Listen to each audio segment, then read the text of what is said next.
La réaction de la Chine à la motion adoptée hier par la Chambre des communes qui reconnaît le génocide des Ouïghours n'a pas tardé. L'ambassadeur chinois au Canada est furieux. Selon Kwon Pei-woo, les enjeux du Xinjiang ne concernent pas les droits humains, mais plutôt la lutte contre le terrorisme. Ce dernier dénonce ce qu'il appelle le geste disgracieux des élus fédéraux qui constitue, selon lui, une provocation malveillante à l'endroit des Chinois.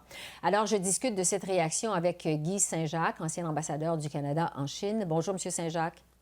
Bonjour, Mme Bégin. Alors, c'est une réaction de la Chine qui est sans équivoque. Jusqu'à quel point ça vient compliquer un dossier qui l'était déjà beaucoup? Bien, je pense que ce que la Chine craint dans tout ça, c'est l'effet de contagion et que d'autres pays, d'autres législatures pourraient vouloir adopter le même genre de motion pour blâmer la Chine pour ce qu'elle fait au Xinjiang. Et puis, je pense de ce côté-là, il n'y a pas de matière à équivoque. Le génocide a été bien documenté. Si on regarde la définition des Nations unies, ce qui se passe au Xinjiang se qualifie pour qu'on dise que c'est un génocide. À partir de maintenant, on peut s'attendre à quoi par rapport au Canada? Bien, je pense que, on a vu d'abord, bien sûr, à part la réaction de l'ambassadeur Tsong à Ottawa, on a aussi vu ce qu'a dit le porte-parole du ministère des Affaires étrangères à Ottawa. Puis aussi, ce qu'il a ajouté, c'est intéressant, il a dit il n'y a aucune enquête qui est en cours, en préparation. Et puis là-dessus, bien sûr, il y a eu le Conseil des droits de la personne des Nations unies qui a dit qu'il devrait y avoir une enquête. Les États-Unis, le Canada, il y a eu également d'autres pays qui ont demandé une enquête. Je pense qu'il faudrait, d'une part, là, procéder pour demander qu'une enquête formelle soit faite. Et puis, on a un levier qu'on peut exercer avec la Chine, en ce sens que la Chine tient absolument à être l'hôte des Jeux olympiques d'hiver en février 2022. Et donc, on devrait utiliser ça pour dire, vous allez permettre la venue très rapidement d'une équipe d'enquête pour tirer tout ça au clair. Ceci étant dit, je pense qu'en attendant, la Chine va pas vouloir punir le Canada parce qu'encore là, si on regarde sa stratégie, qu'est-ce qu'elle a fait au cours des dernières années, ça a été de punir les pays qui osent critiquer la Chine.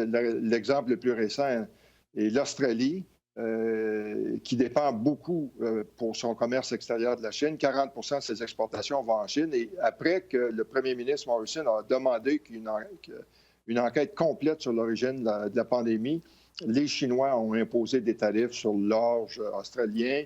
Ils ont imposé des tarifs de 225 sur le vin australien. C'est qu'on voit comment ils peuvent rétribuer. Ouais. Et dans ce cas-ci, à nouveau, je pense ce qu'ils craignent, c'est que les pays occidentaux, les démocraties, se mettent ensemble pour blâmer la Chine. Et ils vont vouloir essayer d'éviter ça. Que ça fasse boule de neige, finalement. Évidemment, le dossier qui nous préoccupe au Canada, c'est le retour au pays des deux Michael. Ça fait plus de 800 jours maintenant qu'ils sont détenus par les autorités chinoises. Cette motion du Parlement sur le génocide des Ouïghours, quel impact ça pourra avoir sur leur dossier?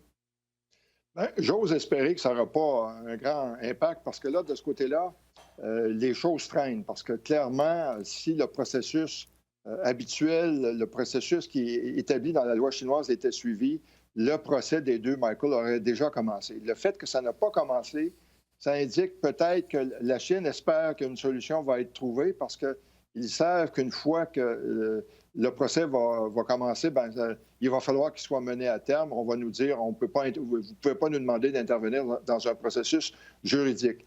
Et puis, je pense que tout le monde sait qu'il y a eu des négociations avant Noël entre le département américain de la justice et l'équipe juridique de Mme Mang. Il semble que ces négociations-là n'aient pas abouti.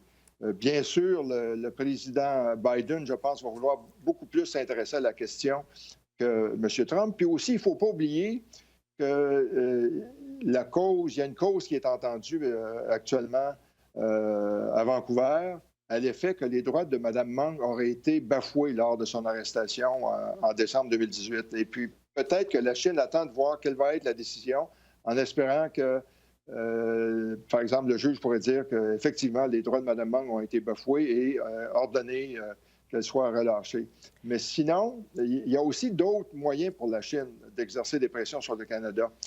Par exemple, on a 4 Canadiens qui ont reçu une sentence de mort pour trafic de stupéfiants. Il y en a 2 qui ont fait appel de la décision à la Cour suprême chinoise. Celle-ci ne s'est pas encore prononcée. Puis là, si la Chine voulait vraiment montrer qu'elle va mettre beaucoup de pression, il pourrait décider de procéder avec l'exécution des 2 autres. Il pourrait aussi décider d'arrêter d'autres Canadiens. Mais s'il faisait ça, ça viendrait directement confronter les 58 pays qui, la semaine dernière, ont signé cette déclaration disant qu'un pays n'a pas le droit de prendre des gens en otage. Et puis... Oui, le temps file, mais je veux vous entendre entre-temps sur ce qui s'est passé hier aux communes. Je veux revenir là-dessus parce que c'est quand même assez inusité ce qui s'est passé. Les députés libéraux ont voté pour cette motion des conservateurs visant à reconnaître le génocide des Ouïghours, alors que tout le gouvernement Trudeau, tout le cabinet Trudeau s'est abstenu de voter sur cette motion. Je me demandais pourquoi, selon vous, le premier ministre a choisi cette stratégie-là. Moi, je pense que c'était une patate chaude pour M. Trudeau. Oui. Il savait que la majorité de son caucus croit qu'il y a un génocide qui est en cours au Xinjiang.